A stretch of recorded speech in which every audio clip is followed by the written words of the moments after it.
Captain Dylan Hubbard from Hubbard's Marina. Today we're going to be doing a little bit of a seminar, talking a little bit more about some nearshore and offshore fishing. At the end of the seminar, we'll do that raffle for the free 10-hour all day, the free 5-hour half day.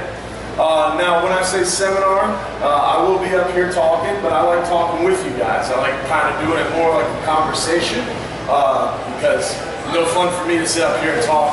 I want to make sure I'm talking about something you want to know about. So first things first, how many of you guys have your own boats of 25, 30 foot or more where you're fishing beyond 20 miles fairly regularly? A few of you? All right. Some of you guys, how many of you guys have boats where you're fishing near shore regularly? A few of you? All right. The rest of you guys, I assume you're here because you go out fishing on party boats or charter boats or someone else, your buddy's boat, right? All right, cool. So we're going to be talking a little bit about nearshore fishing and what's going on right now. But at any point, if you guys have a question on something I'm talking about, or you want to hear something that I'm not talking about, please don't hesitate to raise your hand and let me know. So first things first, a little background on me. Again, Captain Dylan Hubbard from Hubbard's Marina. Hubbard's Marina is located in Johns Pass, Madeira Beach. We've been fishing local waters as a family-owned and operated company since 1928. We're 4 generations. We've been around since 1928, so that's 90 years now. And we do a little bit of everything, from near shore to offshore to deep water, deep drop fishing. We have a 5, 10, 12, 39, 44, and a 63-hour party boat trip. And then we have 4 different private charters. Attention Bass Pros. Anything from 5 hours up to 72 hours. Will James Nielsen come to customer service, please? James Nielsen to customer service. Thank you. And for all of you in video land, we're at Bass Pro Shop, so occasionally we'll have to pause for some of those announcements. But today I want to talk a little bit about what we're coming into. We're coming into spring, right? The water's starting to warm up, air's starting to warm up. A lot more crowds are starting to show up on the beaches. Good afternoon, Bass Pro Shoppers. But we have a hogfish. We are pleased to announce that with approval of our Bass Pro MasterCard, we are currently offering $20 off your purchase totaling $20 or more. Applying is quick and easy. Just see any Bass Pro associate for details. And as always, thank you for shopping at Bass Pro Shops in Brandon, and have a great day. Okay, so hogfish. Hogfish are going to start rolling real heavily now. Kind of the best time of year for hogfish are March and April. So we're real excited, looking forward to that hogfish push. As that water continues to warm up, the red grouper will start coming closer and closer to shore and getting more and more aggressive. Right now, red grouper, we have a deep water closure. So anything beyond 20 fathoms, a fathom is 6 feet, so 20 fathoms is 120 foot. So anything beyond 120 foot is closed for red grouper and any other shallow water grouper complex. So scamp grouper, all the different groupers that you typically catch near shore, you can't keep right now beyond 120 feet. So right now we're fishing inside that 120 foot fence, catching some nice red grouper, but they are a little bit spread out right now, and because the water's so chilly, most of them are out in that deep water spawning. So that's the reason for the deep water closure, to protect those fish during their spawn. In April, that deep water closure will end, and those red grouper will hopefully start coming back in closer as that water continues to warm up. So April's a great time to go fishing because you have the hogfish bite, you've got the red grouper coming in, and typically the next thing on the list is kingfish. Kingfish and mackerel are going to start showing up.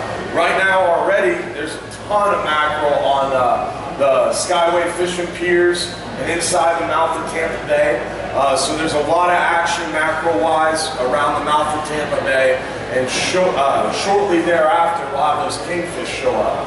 Typically they're kind of cyclical on the moons, so the next full moon coming, I would imagine it's mid-February, so beginning of March we'll have the first little push of schooly kingfish, and then towards the end of March, early April is when we'll start getting a lot of the big smokers and some good numbers of those kingfish and mackerel in. So something to look forward to there. Besides that, lane snapper are biting really well right now. We got a lot of yellowtail action. all the snapper kind of get excited this time of year as the water starts to warm up, as they gear up for their summertime spawn. Gag Grouper, unfortunately, aren't open until June, but the best time for those guys are always months that end in ER. September, October, November, December. Best for gags. As the water cools off, they come a little bit closer, get a little bit more aggressive. My favorite month for them is always November, right around Thanksgiving. That's typically when we get some really, really big, aggressive gags. But a lot of people are excited about gags when they open up in June. They want to go gag grouper fishing. And everybody wants to come in June when red snapper's open. But red snapper are great in June. We catch plenty of snapper in the summertime, but definitely the gag grouper time is later in the year. How about you guys? What do you like fishing for? What? Yes. Yes, everything? Anything specific? Kingfish. Yeah, we got those coming out soon. Tarpon. Tarpon will start rolling in around May. They hang out through the summer. September, they start to dwindle down. We have tarpon here all year round, but definitely May, end of May, depending on weather, is when we start getting the big tarpon, and lots of them. Lots of them around Egmont Key, in the hole there, and on the south side of Egmont Key, Bean Point area. You fish offshore, you fish mainly near shore? Near shore? Yeah. Well, tarpon's a great option for you. We have sharks coming too. When the tarpons show up, the big sharks are here.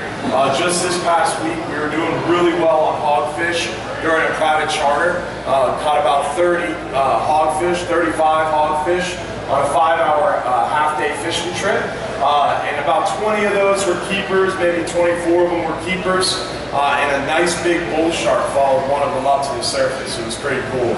And they just so happened to have their cameras out taking photos of the hogfish just to catch this big bull shark coming up out of the boat, or under the boat, to try to catch one of them hogs himself. So it's pretty cool. As the water warms up, we'll have more and more shark action, and it's going to be a great year for sharks probably.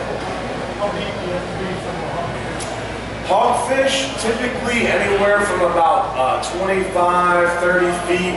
You can catch them as deep as 120, but if I was going out on a charter to target hogfish myself, I would probably target around 30 to about 70 foot of water.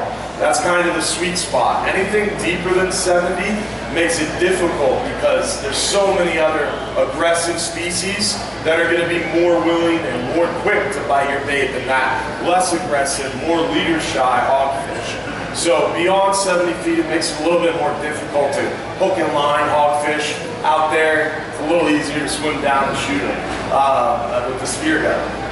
But in near shore, hogfishing is great. The thing about hogfish is, again, they're a very leader shy, unaggressive species. They're one of the last ones to bite when you're out there fishing. So when you go and anchor up on a spot, you start fishing. You know how it is most of the time. You get on your honey hole, you get set up right, your bait's going in the right spot, everything's working well. You start catching fish. And you're catching fish consistently and catching fish often. Everybody's got a rod net. You're having a great time. Then you get to that point where, all right, the bite's starting to slow down a little bit. You kind of plateau out. Then you get to that point where the bite really slows down and only you're getting a bite here and there. Then you get to the point where your buddy's like, hey man, come on, let's go. Well, let's go to the next spot, right? You know what I'm talking about? At that point, that's when you want to start targeting hogfish. Because those other more aggressive fish that are biting like crazy aren't going to give that hog a chance to go get your bait. This is 90% of the time. Sometimes you get that a super aggressive hogfish that's ready to chew.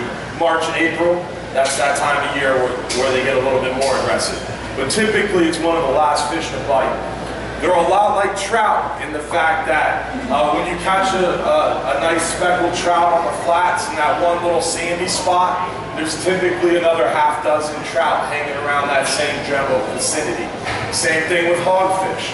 Once the bite slows down, you pick up that one hog, even if it's a baby, a lot of times 2 or 3, 4 other rods are going to bend shortly thereafter with those hogs. And it's really, really unique because, like I was talking, everybody's getting a bite, plateaus out, starts slowing down, then you start targeting hogs, then you catch one hog, you catch 3 hogs, and then all of a sudden everybody's catching hogs. But as quickly as it started, it'll end. and then you got to go to a new spot and start that whole process over. So hog fishing can get a little bit frustrating, but it is a lot of fun because you're using light tackle, and it's a blast. They fight real hard for their size. And how many of you guys have eaten a hogfish? I've eaten plenty. Hogfish are some of the best eaten fish you can catch near shore, and it's very addictive. The trick to hogfish is lighter tackle. Lighter is better. When you think you've got light enough tackle, lighten it up some more.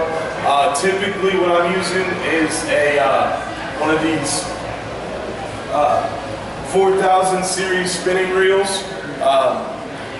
The brand doesn't much matter. You just want something with a lot of drag, something that's going to be light. I really like the Florida Fishing Products Osprey reels, the Quantum Cabo that have the double stack drags. They give you a lot of drag capacity. I personally have a Shimano CI 14 on here, the Stratic, because it's so light. I really enjoy having something light, makes it more fun. As far as the rod's concerned, you want to have, for hogfish, you want to have a rod with a real sensitive tip. You can see the tip is, all you have to do is just barely touch that hook and that tip's moving. But you also notice it's got a really good backbone to it. The tip's sensitive, but that backbone's not hardly bending at all. And that's going to be what gives you that ability to fight one of those big hogfish. So some with a good backbone, sensitive tip, and again, you want to go for something light. Bull Bay rods, they make some of the best rods on the market. Very sensitive, great backbone. I don't bring those to my seminar because they're kind of special. I don't want to beat those guys up. But this one's what is this? A St. Croix.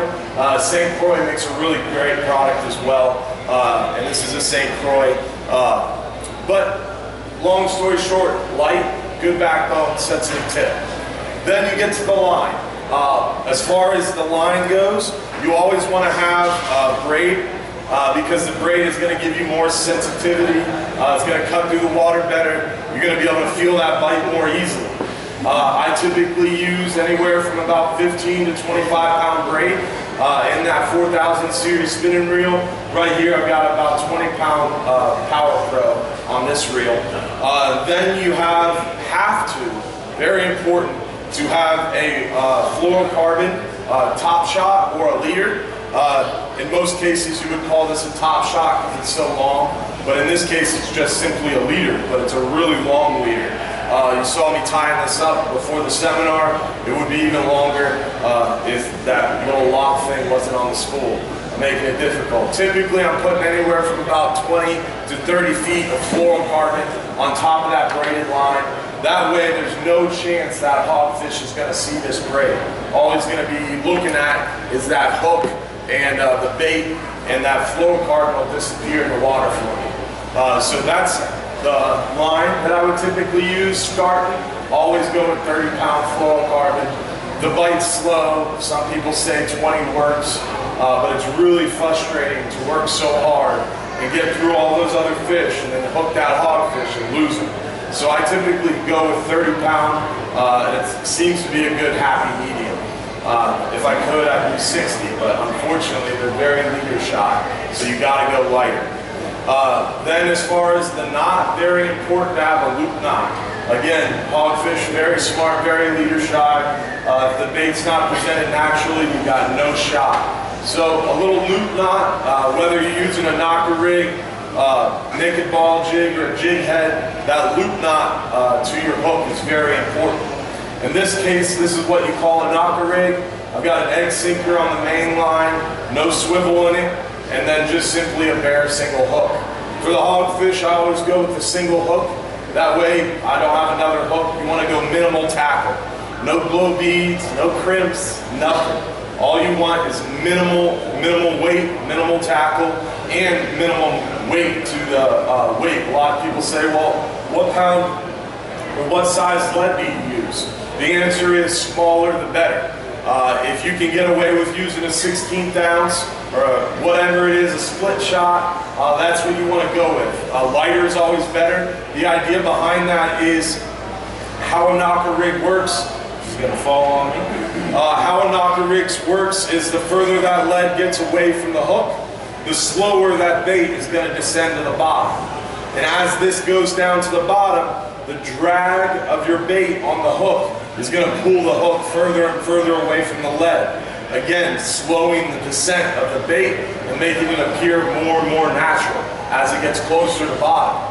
Then once you're on the bottom, typically you're going to get, every now and again, you're going to lift your rod tip, and that's going to bring the weight back to the hook. So that's the knocker rig approach. The other option, yes sir? What brand leader? Bass Pro Shops, of course. This is the offshore angler fluorocarbon they have over here. To answer your question, I'm not really picky as far as fluorocarbon goes. Some people swear about the Yozuri, some people say trickfish is the best, some people say one or the other. If you're paying that much money for fluorocarbon, I would hope they're all pretty good. But I have good success with the offshore angler stuff. Yes, sir. What's the best bait? The best bait? Typically live shrimp or a piece of shrimp. Dead shrimp will work, but it's got to be fresh dead shrimp. If the shrimp has had time to rot or turn pink, it won't work as well. So typically fresh dead or live shrimp. Frozen shrimp will work if it's frozen fresh dead, but it'll come off the hook a lot easier as it thaws. So I typically will use live shrimp, get a bunch of it, and then if you're bigger shrimp, you can cut them up a little bit. For example,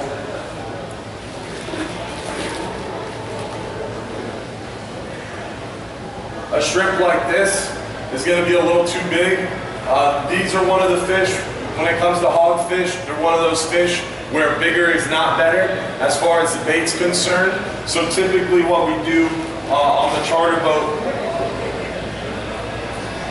is on the way out, the crew will go around and cut the live shrimp in half, or if it's a bigger shrimp, cut it into thirds. That way you're only using a piece of the shrimp. Because when you're fishing for hogfish, unfortunately you're going to be getting some bycatch. And that bycatch can sometimes be baby red grouper, juvenile red grouper, sometimes gag grouper, whatever else is out there. And if you drop down a big old live shrimp, a lot of times you're going to lure in something else that you're not targeting. Also, it gives a chance for those other little fish to peck one side of the shrimp or the other, pull that shrimp off the hook before you have a chance to get down to the hogs. So smaller is better, and just live shrimp is my preferred, but people swear by fiddler crabs, sand fleas, rock shrimp. We've used rock shrimp pretty extensively and didn't see many results, but fiddler crabs and sand fleas definitely work. The thing about fiddler crabs and sand fleas is you got to be a little bit more patient, because everything out there will bite a shrimp. But sand fleas, fiddler crabs, a very small amount of the species down are going to bite fiddlers or sand fleas. So if the hog bite's not going crazy, you're going to be patient. You're going to have to be patient. You have to make sure you're presenting that bait naturally. So the good thing about sand fleas and fiddler crabs that bait for hogfish is you're not getting as much bycatch. So it's a little easier to weed through those other fish. What happens sometimes, especially on a party boat, where you're fishing with a buddy who's not really that close of a friend, you can be the one to pull out the fiddler crabs and drop it down while other people are using shrimp. Typically that's going to work really well for you, because the other guys are trying to get the other fish out of the way. They've got the hogs chummed up at that point. When you drop down the fiddler, you're going to get a nice bite of hog pretty quick. So fiddler crabs and sand fleas do work, but as a rule of thumb, I stick to the live shrimp or fresh dead shrimp. Do you have a question? Yeah. What's your hook? Size hook for hogfish is a 4/0 typically. A 4/0 is going to be your best bet. They've got a really big mouth, so a bigger hook than you would think is important. But if you go too big, then it's going to be too apparent. So I find a 4/0 hook works very, very well. There's a law that states if you're bottom fishing with natural bait for reef species, you must use a circle hook. But on my personally, on my personal tackle, I personally prefer to use a J hook. But a circle hook is the law, and if you rent a rod from us at Hubbard's Marina, I will provide you with a circle hook because that's the law. But in my personal tackle box, on my personal rods, I personally will use a J hook when fishing. The idea behind the circle hook versus J hook thing is about making it easy to de-hook the fish. De-hooking fish and getting them back in the water when they're too short, when they're out of season, is very important. And I get the idea behind the mandatory circle hook rule, and we follow the rules. But when you're using the proper tools, like this de-hooker right here, this de-hooker is going to allow me to unhook a circle hook or a J hook as quick or quicker than anybody else. And in my experience, a J hook is easier and quicker to come out of the fish than a circle hook. Personally, I use circle hooks for things like Gag Grouper, Gag Grouper, amberjack, red snapper. Something that's going to come up and swallow that bait and run, I will use a circle hook. Something that's going to come up and nibble at that bait, like snapper, I'm going to be personally using the J hooks. But as long as I'm using the proper tool, again, it doesn't matter what hook I'm going to use personally, because I'll be able to get that hook out of that fish very quickly. But circle hooks, that is the rule. Offshore fishing for reef species on the bottom, with natural bait, you must use circle hooks. Yep. On a 10-hour trip, we target mainly this time of year hogfish, mangroves, lane snapper, and then you're going to get a chance for those red grouper, and then we always catch tons of the gray snapper or white grunts, porgies, and sea bass on those 5 to 10-hour trips. That's primarily what you catch on a 5-hour. On a 10-hour, that's 60% of what you catch. And then we'll catch a handful of the red grouper this time of year. In the summertime, we'll catch more red grouper. But this time of year, a handful of red grouper, and then we've done as well as 25, 30 hogfish on these 10-hour all days. Last Sunday, we got 30 hogfish, about 15 of them were deep. 4-aught. Yeah. No, sir. On our when we're fishing for grouper, we're using a. Are you talking about on a rental rod? Personally, on my personal rods for red grouper, I would use a 60-pound leader and about a 7-aught hook. For the mangrove snapper, I'm going to be using about a 5-aught hook that's double snelled with about 40-pound leader. For the hogfish, a 30-pound leader with a single 4-aught hook. For the lane snapper and smaller species, you can drop down a little bit to maybe 20-pound. So it depends on what you're targeting. As far as our rental rods are concerned, the big tackle for the grouper is 60-pound with a 7-aught, and then the lighter tackle is 40-pound with a 4-aught. Any other questions? On the 10 hours, so how do you set up on the 10 hours since you're catching a wide variety? How do we set up as far as? How do you set up the rods on the 10 hours? Okay, on my personal rods or the rental rods? On the rentals, or on the 10 hour. On the 10-hour trip, on a rental rod, how we set it up is same across the board. The idea behind any party boat, no matter what party boat you go on, the rental tackle is meant to do a little bit of everything well. It's not a specialty tackle designed for hogfish. It's not a specialty tackle designed for amberjack. It's kind of a happy medium that can do everything. So when you're an advanced angler and you're fishing a lot, then you go out and you buy your specialty tackle that you're going to be able to dial into exactly what you're targeting. So the rental rods on the boat is going to be an egg sinker, 3-ounce egg sinker with a swivel, and then we have that leader. And that leader will change depending on what the guest prefers. If you want to use big bait, if you're fishing with pinfish, you're going to get 60-pound with 7-aught. If you're fishing with the fly shrimp or the hogs, you're going to get 40-pound with the 4-aught. And then you can use shrimp or the squid or whatever you prefer. Answer your question? Well, you 10-hour trip, like a 2-speed? Yeah, I mean, if I was going out on the 10-hour and I was getting together my tackle, I would always bring my hog fishing rod, and I would this time of year, since the red grouper bite isn't at its best, those red grouper are still out deep spawning, and we're not catching too many of them. I would primarily be fishing with this type of setup almost the whole trip.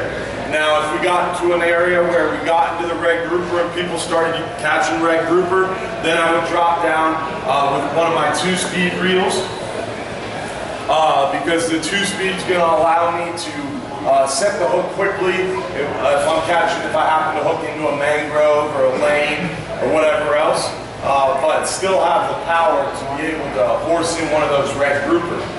The cool thing about these 2-speed reels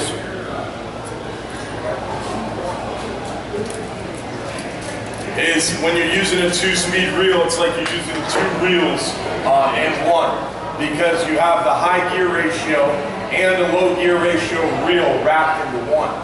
2-speed reels range anywhere from about $250, $270 bucks, upwards of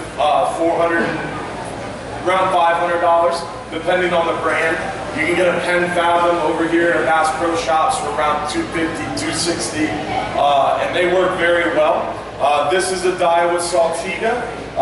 This retails for around $470, but there's a Daiwa Saltis, the blue and black reel, that retails for around $360. The 2-speed reels are really, really unique because, again, it's 2 reels in one. The higher the gear ratio reel, the quicker the retrieve, the more line you pull in, but the lower the power you have. So a high-speed reel is great when you're snapper fishing because you can retrieve a lot of line quickly, set the hook quickly, and it helps you to catch a lot more fish. If you've never used a high-speed reel, definitely recommend it. You can get just a simple high-speed reel, not a 2-speed, for pretty cheap. They have high-speed reels ranging in the $200 range, upwards of $300, $400, $500. This is an offshore angler, Bass Pro Shops Ocean Master, and they work very, very well for the snapper. This is just a high-speed reel. It's got 5.8 to 1 gear ratio, so that's a real high gear ratio. It retrieves a lot of line quickly and works well for the mangroves, lanes, stuff like that. But again, the higher the gear ratio, the lower the torque. You don't have that power to crank in a big fish. So this is going to be a snapper rod. If I'm out there on the overnight trip on our 39-hour, 100 miles from shore, bailing mangroves, catching them left and right, it's a great thing to have a high-speed reel. But occasionally, when you're mangrove snapper fishing out there deep, it happens. You know, you'll drop that mangrove snapper plug, that sardine plug down to the bottom. You'll feel that bite, you set that hook, lift your rod tip, and then all of a sudden your rod tip goes straight back down, starts peeling drag on you. It's a big old gag or something that took that mangrove snapper bite. Big. If you have a single speed reel, works great for the mangroves, but when you get that big fish on there by accident, unfortunately you can't do much with it. All you can do is kind of palm your spool and pray that he doesn't get you in the rocks. With the 2-speed reel, you've got the ability, with the click of a button, to change gears.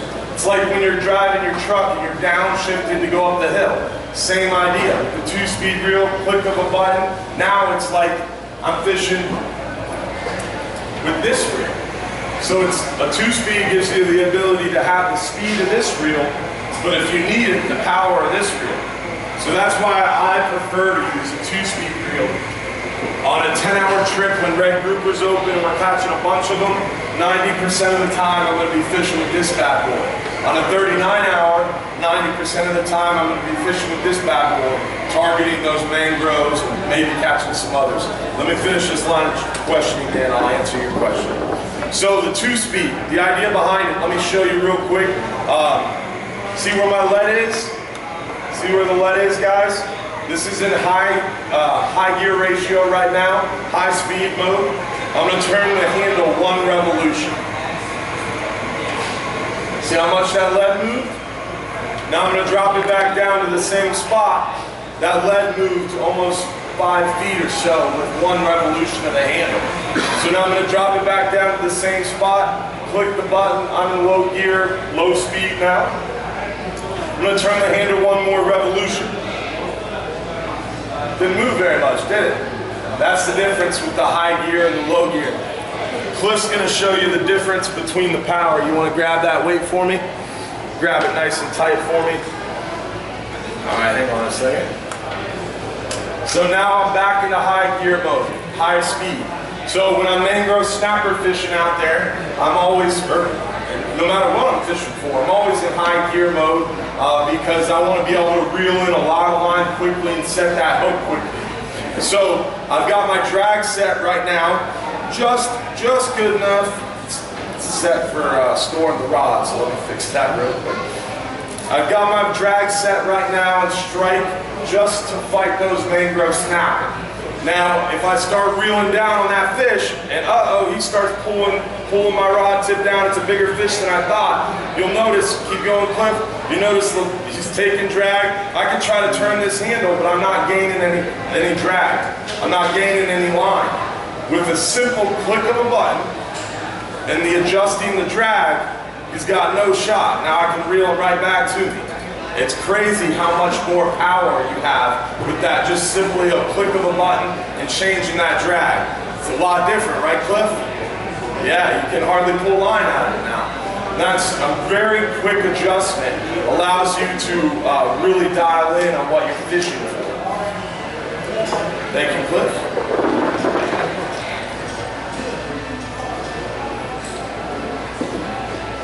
He's a little too strong. Typically, when you switch it at low gear mode, you rip it right out of your hand. So, did that answer your question about the difference between the two-speed reel? So that's the real big benefit of the two-speed. Yeah. What do you want? The reel-wise? On a 5 and 10 hour this time of year, the spinning rod. What you use inshore for your trout, your tarpon, that spinning rod will work perfectly on the half-day and all-day trip. And typically, when you're using your spinning rods out there, you want to make sure that you're using the right amount of weight.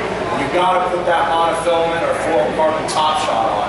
That way, if you do get tangled with a neighbor or you get a big fish on, you don't want that fish to shake your hook. When you're bottom fishing out there in deep water, if you're using straight braid, you're going to lose a lot of fish because braid does not have any shock absorption. So when you get a big fish on, and he's down there shaking his head trying to fight you, without any shock absorption, that fish is able to tear a hole in the side of his mouth. And eventually, as he comes up off the bottom, he's going to swim up towards the boat with his mouth open, shaking his head, and he's going to spit your hook. If you put a top shot, a monofilament, or top shot of fluorocarbon on top of your braid, that acts as a shock absorber. So that fish is going to be less capable of tearing that hole in the side of his mouth and less capable of spitting your hook. So I always use a top shot of about 2/3 of my line in the water. So that way that fish is going to be less able to spit my hook. When braid first came out, it was really, really cool. Everybody spooled up their rods, started using it, and you notice you lost a lot of fish that way. Also, when you get a big fish on and your braid goes tight, if you get that big fish and he starts going over into someone else's line, that braid might as well be a knife. It's going to cut everybody else's line. And on a party boat, you're only as strong as your weakest link. You all got to work together that way. Everybody has the best chances of catching fish. So a top shot is not only good for you not to lose fish, but it's also very neighborly. Because if you get tangled with someone, you're not going to cut their line. And how many of you guys have got braid tangled with other braid? It's impossible to get it undone. Just cut it and redo it. So that's why you use a top shot, because then it's going to give you a chance to undo your tangle if you get one. That way you're not constantly redoing line-to-line knots and stuff like that. So did that answer your question? Any other questions? What are the line ratings on the rods? Line ratings on the rods. The line ratings on rods are typically more conservative than you would imagine. And also line ratings on rods are only about drag. Because you could have a rod that's only rated, like this rod right here is rated 15 to 40, I think. Yeah, 15 to 40. But I've got 60-pound braid on there and 50-pound fluorocarbon top shot. And I've caught a lot of big fish and never broke the rod because a line rating on your rod has a lot to do with your drag. If you have your drag set right, you're not going to put that much pressure on your rod. But if you've got your drag locked down and you've got heavier line than your rod's rated for, then you run a good risk of breaking that rod. But most rods, especially nowadays, newer technology, most of them are going to stand up to a lot higher stress than they're rated for. So to be honest, I don't really pay much attention to the rating of the rod. But for trolling, for jigging, it becomes more important. But for bottom fishing, when you're using a drag and you're giving the fish, then most of the time it doesn't much matter the rating of the rod. One of the big things is that I always tell people, especially when I'm on a charter with clients that aren't that experienced, is how many of you guys have played the fishing game on your cell phone or on a game console before? And the whole point is you see the thing bouncing when the fish is pulling line, the tension gets real high. You know what I'm talking about? Someone shake their head, so you awake? So I always think about that when I'm offshore fishing, especially in deep water, especially for things like red snapper, or when you hook a really big fish on light tackle, or when you've got that gag and he rocks you up and you finally got him out of the bottom. You got to think about that because that fish is fighting you in the water column. And if you've got your drag locked, you've got your rod set on the rail, you're not giving him anything. So when he bounces his head or takes a run, that tension meter is going way up. So you've got to kind of give him some. So I move around too much on the boat. I'm constantly dancing with the boat, keeping the rod tip moving with the waves. That way my lead's not moving on the bottom.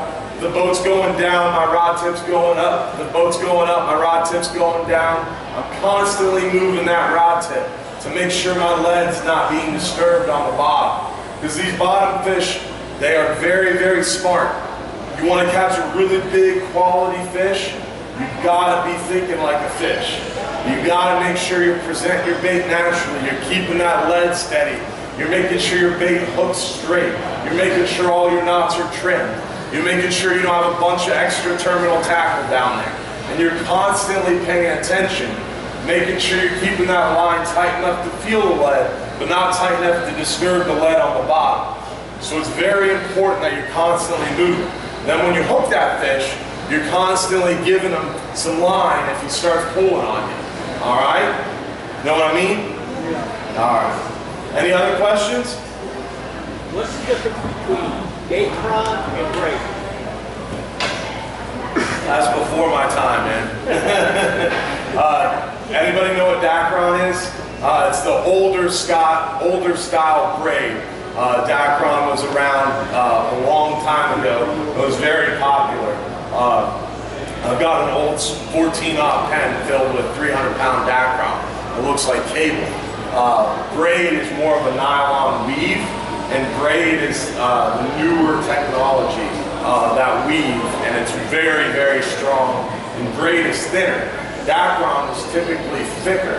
So if you had a 100-pound mono and a 100-pound Dacron, the Dacron would be a little thicker. It was more like a rope.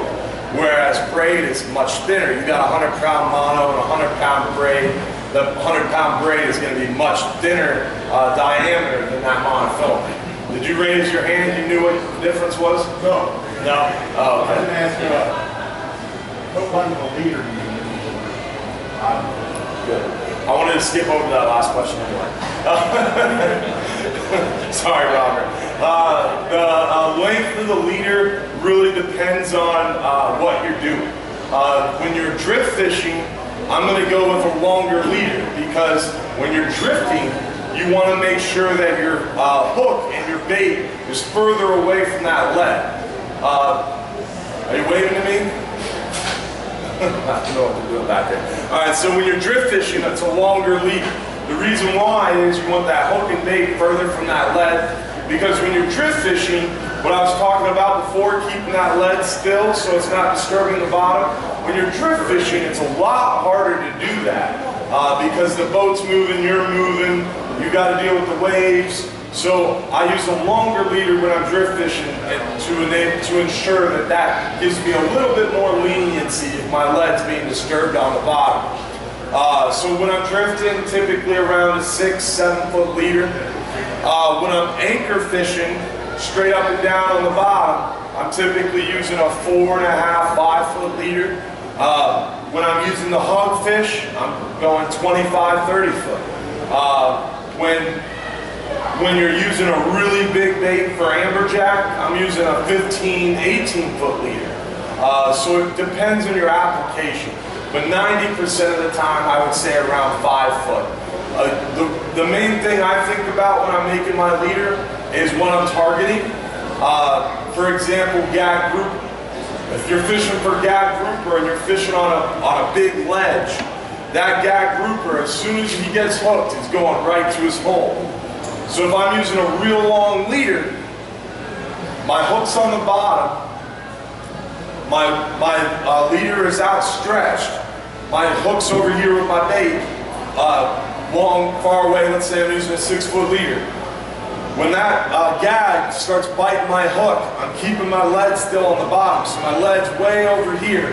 When he moves that hook, and I feel it up on the surface, and I feel him take it, and I start cranking, I have to crank all of the slack out of the line, because when you're down bottom fishing, even if you're keeping your line tight, there's a big bow in your line from the current.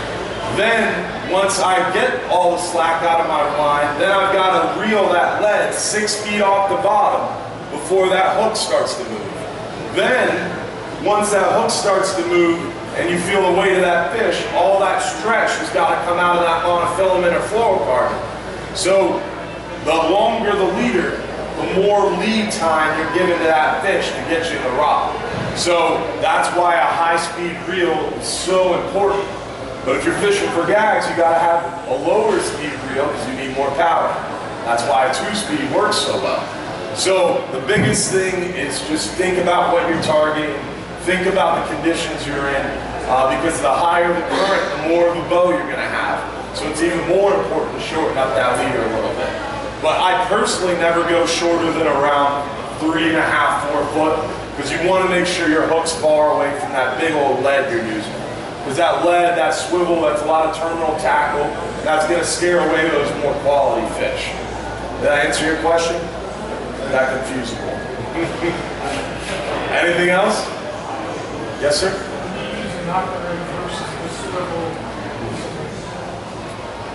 Very good question. I was going to get there earlier, but I got sidetracked. A knocker rig is only... A lot of times you'll see someone, oh, I'm knocker rig fishing, and they've got a 3-ounce lead on it. That's not knocker rigging. A knocker rig is a light lead, 1 ounce or less. If you're using more than a 1 ounce lead, put a swivel on it. The only reason you would use a real heavy lead in a knocker rig style setup is if you were shark fishing or live grouper fishing. When you're using a heavier lead, I always put a swivel on it. That's one reason. The reason I would use a knocker rig is when I'm offshore fishing for something that's really leader shy, like a yellowtail or a hogfish. The other situation in which I'd use a knocker rig is if you've gotten lucky and it's the time of year where the mangroves or the yellowtails are up in the water column, or you're using something like snapper up and you've got those fish up off the bottom. That's a time you have to use a knocker rig, because if you're using a big heavy lead with the swivel, you're going straight to the bottom past all those fish. So the only time you're using a knocker rig is when you're targeting a leader shy fish, or the fish are up off the bottom. The most important time, and the time that most people use a knocker rig, is when the bite slows down.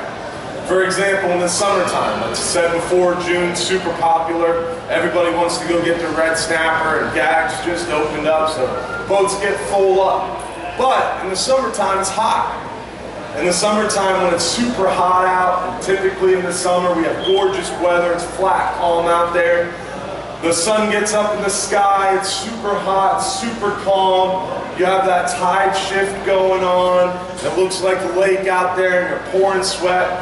That is when the bite really slows down. You get that midday doldrums. You know what I'm talking about?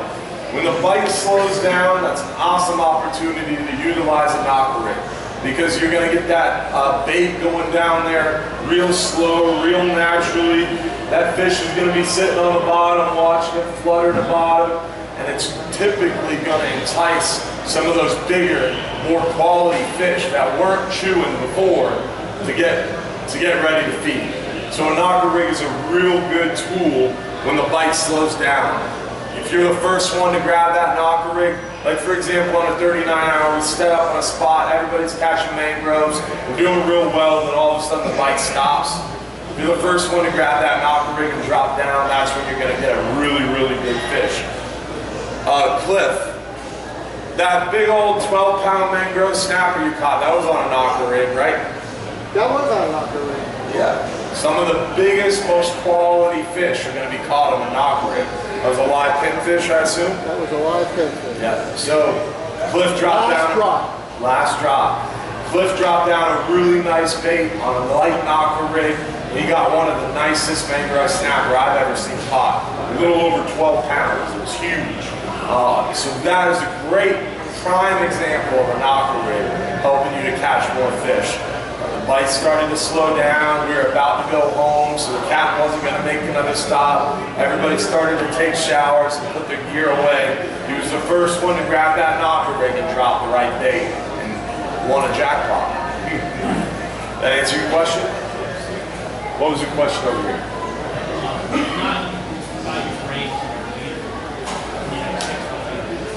Not. So you're talking about what line to line knot? Gotcha. That's the age-old question, man. There's so many different ones out there. The one you saw me tie before the seminar was what's called a reverse or a modified Albright knot. You kind of make a double the monofilament over, go through the loop in the monofilament, wrap all the way down, wrap all the way back, and then through the loop again. That's really easy, really quick. An FG knot, started to play with a lot. It seems to be a little bit better than that modified Albright knot. The modified or reverse Albright works really, really well, but there's a lifespan on it. Once you've used it for a half dozen, 2 dozen fish, you gotta tie a new one. The FG knot seems to have a little bit longer of a lifespan, but they're both ultimately, you know, the Chinese finger trap things that you used to play with as a kid? Both of those knots are ultimately friction knots, and that's what they're doing. They're just Chinese finger traps. So if you were a kid, you stuck your fingers in there. I never could get my fingers back out, so I just kept going like this till it fell apart. It's the same idea behind the knot. Those clinch knots or those friction knots eventually are going to separate after enough of that shock. So one of the best knots to use, like the knots that I have, this is my 2-speed reel. It's filled with the 50-pound braided line. That's spider wire deep blue camo, but it's got about maybe 60 yards, 70 yards of 50-pound fluorocarbon on top of it. And the knot I tied in here, you can kind of see right there, is that PR bobbin knot. And that is the best line-to-line knot there is, but it's very difficult. It's called a PR bobbin knot. You have to use a little bobbin tool to tie it. The best thing you can do is go to a tackle shop and have one of the experts show you how to do it. I learned at Dogfish Tackle. Those guys are really cool in there. I'm sure some of the guys behind this counter at Bass Pro Shops know how to do it as well. But your local tackle shop will have the tool to do it, and you can tie it. There's 1 or 2 guys that are really, really good at it that fish at the Marina that showed me and helped me kind of perfect it. But I'm not going to sit up here after the seminar and try to do it. It is very difficult. The thing about it as well is you have to sit there with the bobbin tool, and it's one of those things, I'm not good enough to do it on the boat. So I'll tie it up way before the trip and have it all ready for my trip. The modified all-brighter FG knot, you can do those on the fly on the boat. So if I was to break off with my big old bobbin knot, then I would just tie probably an FG knot to get me through the trip. So really, really long answer. Did I answer your question? Any other questions? Seminar's that good, huh? What's up, man? A lot of people go out on the charter boat and they use them on surfing boards. And they're still dirty kind of set the hook. They use them that way. Well, whenever you're offshore fishing, it doesn't matter what kind of hook you're using. My motto, my joke is you don't want to be a jerk, you want to reel. No matter what hook you're using, no matter how shallow it is, whenever you feel that bite, you got to start reeling. Now, if you're fishing next to me, I'm going to be jerking left and right. But when I'm jerking, I start cranking way before I jerk. And I crank like crazy, then I'll set the hook. So it depends on what you're doing, your style, your technique. But I've never been able to shake it's like a reflex when you feel a bite, you're jerking, but you gotta crank. If you're fishing 40 foot of water and you've got just barely a current, your line is gonna have a huge bow in it. So no matter how high and hard you jerk up on that rod, you're not moving your hook, especially if you're using monofilament. Your monofilament's gonna have a huge bow in it, and it's got stretch. So no matter how high and hard, I mean, you could be 100 foot tall jerking that rod tip and you're not gonna be moving your hook very much. So it's very important to start cranking. That's why that that high-speed reel is so cool. Because I showed you before in that high gear ratio, when I would turn that reel one time, that lead moved 5-6 foot. So if I turn that lead real quick, 5, 6, 7 times, I just reeled in almost 20-30 foot of line. So that way, that's a lot more of an efficient way to set the hook. Now with a circle hook, if you're too quick, you can pull the hook out of your mouth.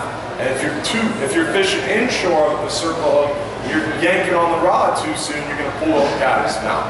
A circle hook, the idea behind it is, once you get a little bit of pressure on that hook, it's gonna set the hook for itself. So a circle hook, you gotta kind of reel down until there's pressure, and then you can start cranking like crazy. So in a circle hook, I wait for the bite, and if I'm using one of my high-speed reels, I'll literally count. I'll wait for the bite, I'm like 1, 2. All right, now I can start reeling. Whereas a J hook, you can be a little bit more quick to it. That's why I personally prefer on my personal rods to use those J hooks when I'm snapper fishing.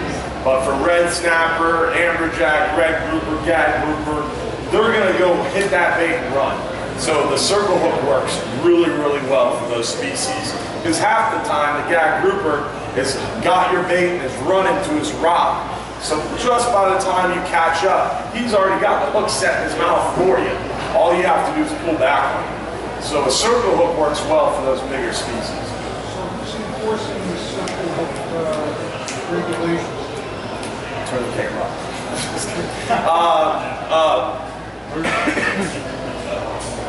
My thing is, I mean, you walk over to the shelf at Bass Pro, you walk over to the shelf at any tackle shop, and they still make 9-aught J-hooks.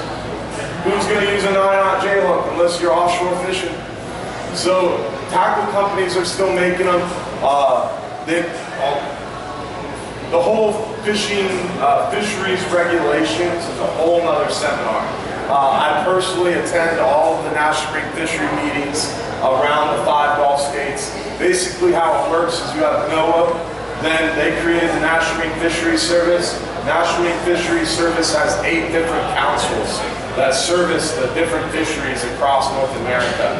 You have the North Atlantic Council or New England Council, you have Mid-Atlantic, South Atlantic, Caribbean, Gulf Council, Southern Pacific, Northern Pacific, and then maybe it's Southern, don't quote me on that. And then you have the Hawaiian Islands area. So each of those councils come up with recommendations on rules and regulations, recommend them to NIMS or NOAA's National Marine Fisheries, and they make them law. So that's how the process works. The Gulf Council is ultimately 2, 3, or 4 different representatives from each state, depending on the state size. Florida has 4 members on the council, and each one of the members on the council is supposed to represent a different thing. Like, for example, in Florida, you have a recreational liaison on the council, commercial liaison, and then someone who's for charter for hire.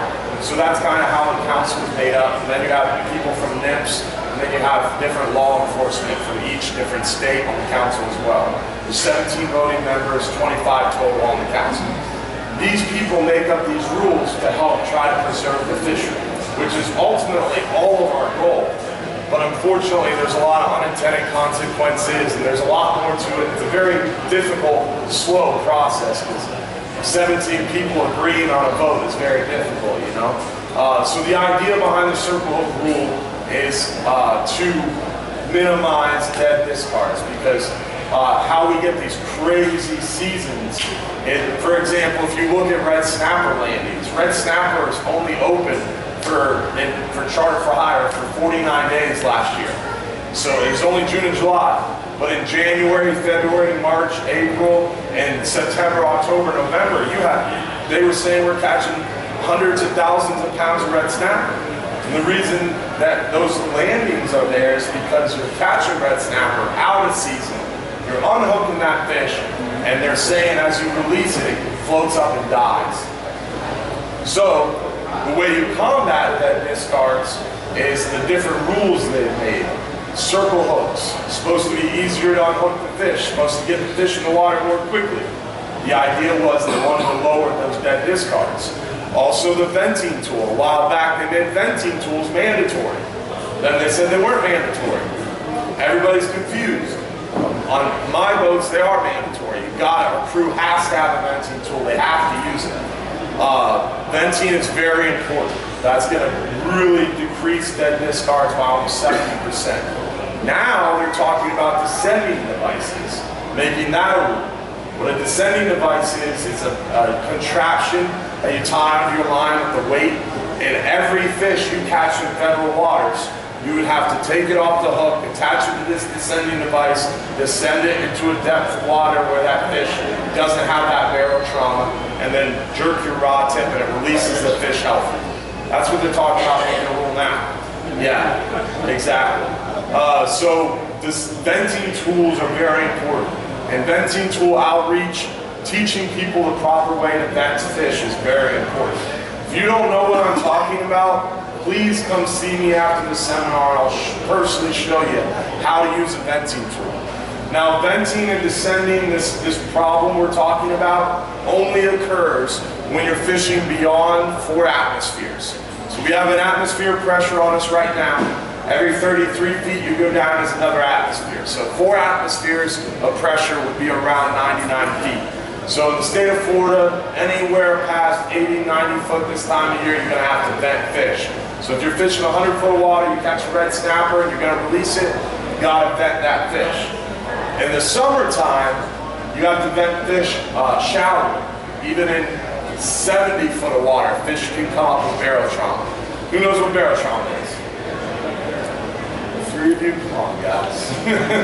The rest, what barrel trauma is when you reel up a fish and its eyes are bugged out, it's got that thing coming out of its mouth, that's barrel trauma. It's basically when the gases expand rapidly as that fish comes to the surface, is where he's living on the bottom, let's say 100 foot of water. But how many of you dive? Scuba diver, right? So you scuba divers, you know what I'm talking about. If you go to the bottom at 100 foot of water and you fill a plastic bag with air, and you swam to the top, before you reach the surface, that plastic bag will have exploded because gas expands as the pressure decreases. So it's the same idea with that fish. That grouper you caught in 100 foot, you're cranking up at the speed of light. By the time he gets to the surface, his swim bladder, his stomach, is all coming out of his mouth. So you vent that fish to release that buildup of gas, so that way when you throw that fish back, he doesn't float away. He's able to swim back to the bottom and live another day. So that was all the answer to the circle hook thing. Because they want to decrease the amount of dead discards. So it's very important to pay attention to that. That is why I have this tool. This is a de-hooking device, and if you don't have a de-hooker, do yourself a favor and throw away your needle-nose pliers and go grab one. What this bad boy does is, all right, so this is my hook on my line. This hook is gonna be my fish, all right? So my hook, my fish is hooked. Now this fish is out of season. It's a little too short, or he's out of season. I'm gonna release him. So I grab my de-hookers are in my pocket or on my belt. Grab my de-hookers. All I do is I run that little hook down the back of the hook, pull the line at a 45-degree angle away from the de-hookers, and then all I do is pull the trigger. Fish is de-hooked. He's gone. So it's really, really easy. And you'll notice I didn't handle that fish. I didn't take any slime off that fish. He didn't hit the deck. So it's really, really easy to properly de-hook a fish. You'll notice this is a circle hook, but a J hook, anything. If you're using the proper tools and you're venting that fish and you're making sure he gets in the water quickly, you're gonna have almost no dead discards.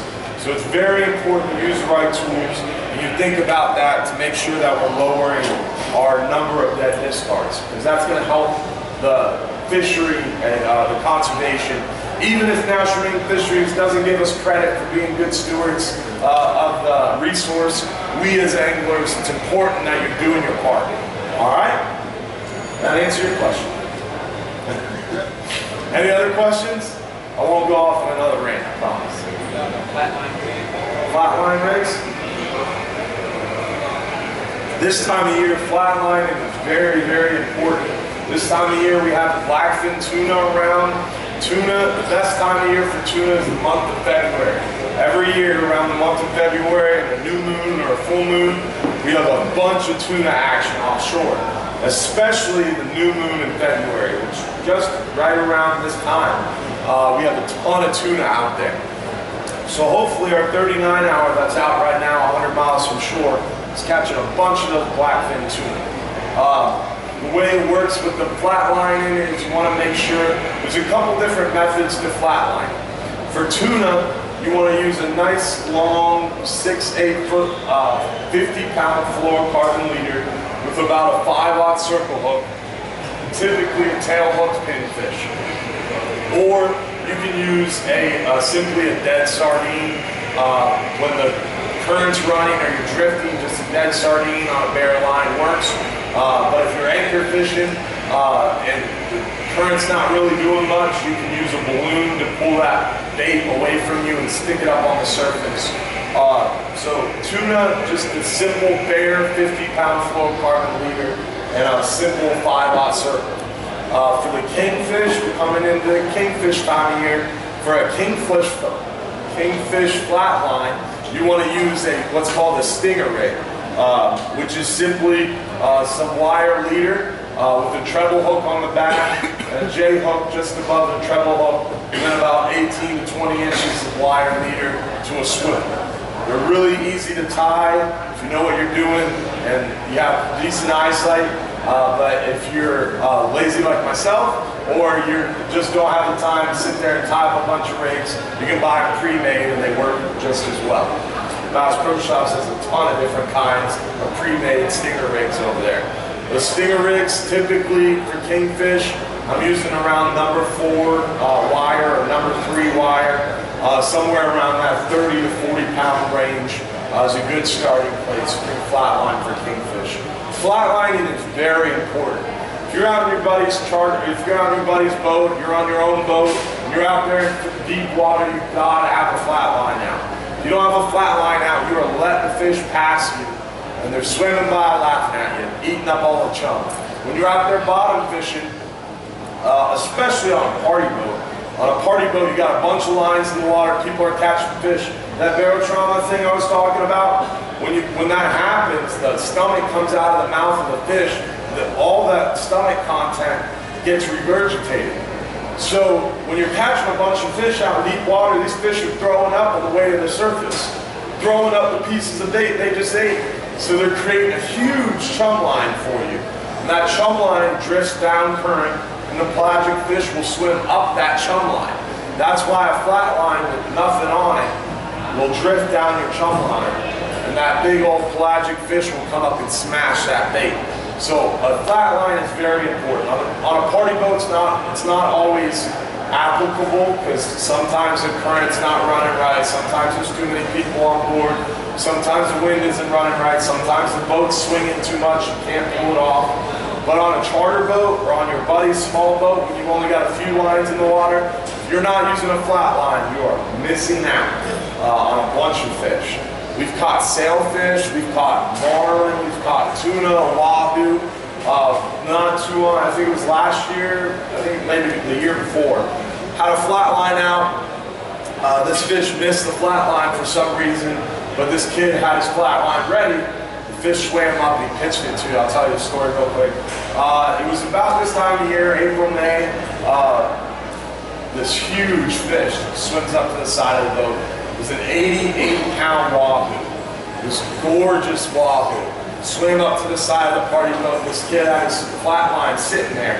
But because of those conditions I talked about, when the boat's swinging too much, the current's running the wrong way, he didn't have his flat line out. It was sitting there baited, ready to go.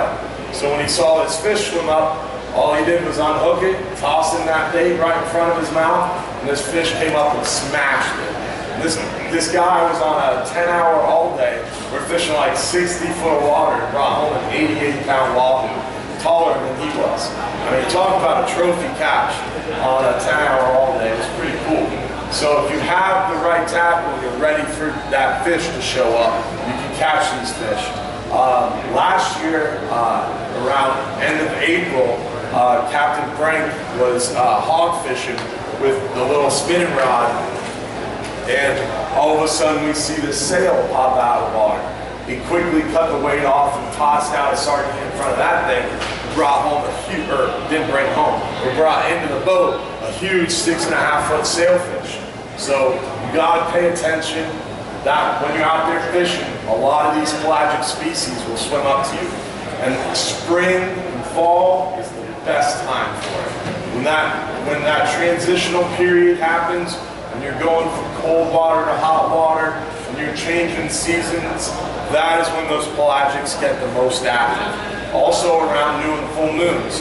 New and full moons make the tides move more, makes the water in the Gulf move more, the currents are moving more, bait's moving, those fish are moving. Answer your question?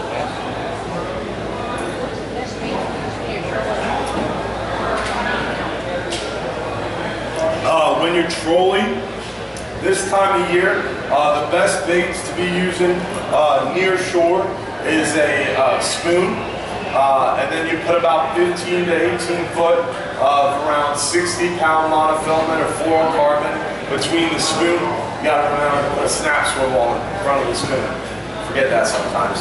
So you snap swivel 15 to 18 foot, 60-pound monofilament or fluorocarbon to a planer. This planer is a little bit big. Typically we're using about a number 1 planer behind the party boat. And the charter boats will use a number 1 and a number 2.